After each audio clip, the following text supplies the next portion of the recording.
What was something your family did that you didn't realize wasn't normal until you did it in front of others? I grew up thinking every family operated like mine during the holidays. In the Harper household, Christmas wasn't complete without what my dad jokingly called the Great Male Migration. As soon as dinner was over, plates licked clean, gravy scraped up with rolls, ham carved down to the bone, the men drifted into the living room like sleepwalking bears finding their winter den. My dad, Stephen, would grab the recliner. My uncles Mark and Randy each claimed a couch end. My grandpa Walter took the armchair by the window. I'd usually sprawl on the carpet with a pillow stolen from the couch. Within 10 minutes, the football game would be on at a barely audible volume, and every man in the room would be unconscious or hovering in that half-sleep state where you can hear people talking, but your brain refuses to participate. Meanwhile, the women traded gifts, chatted in the kitchen, and cleaned up. Nobody thought twice about it. It was just tradition. Not a word was ever said. Not once did I consider that this might look weird to outsiders. So naturally, when I started dating Melanie, I carried that tradition with me without even realizing it. She was the kind of person who organized her planner for fun. Her family was equally high energy. Big, expressive, talkative. I always liked their gatherings, even if I needed a 24-hour recovery period afterward. Her family Christmas was at her parents' house that year. I remember the table being ridiculously long, full of dishes I didn't have names for. There were 3 different kinds of stuffing, a weirdly perfect cheese board, and something her mom called winter sangria. Everything tasted incredible, and I cleaned my plate like a man who hadn't eaten in a week. After we finished, everyone moved into the living room. Everyone was talking at once. Someone had brought a karaoke machine. Kids were running around. Melanie's aunt kept trying to hand me refills, even though I already felt like I needed to undo the top button on my jeans. Then someone turned on the gas fireplace, and that was it. That warm little whoosh of heat hit me like a tranquilizer. Full stomach, soft couch, background noise. I was doomed. I sat down on the end of the sofa, leaned back for just a second,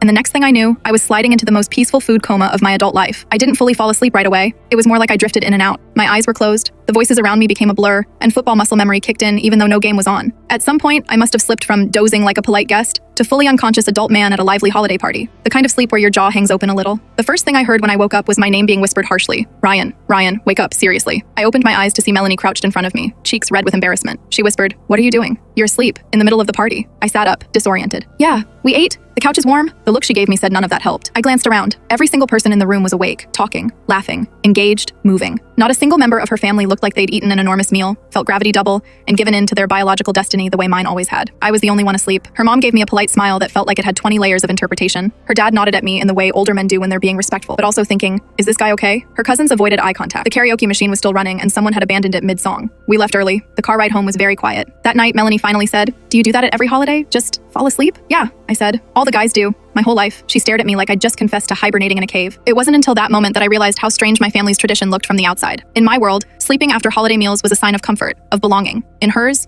it was the exact opposite. The next Christmas at her parents' house, I stayed awake, but every time I smelled a fireplace or felt that familiar post-meal heaviness, my body practically begged me to go horizontal. Some traditions die hard,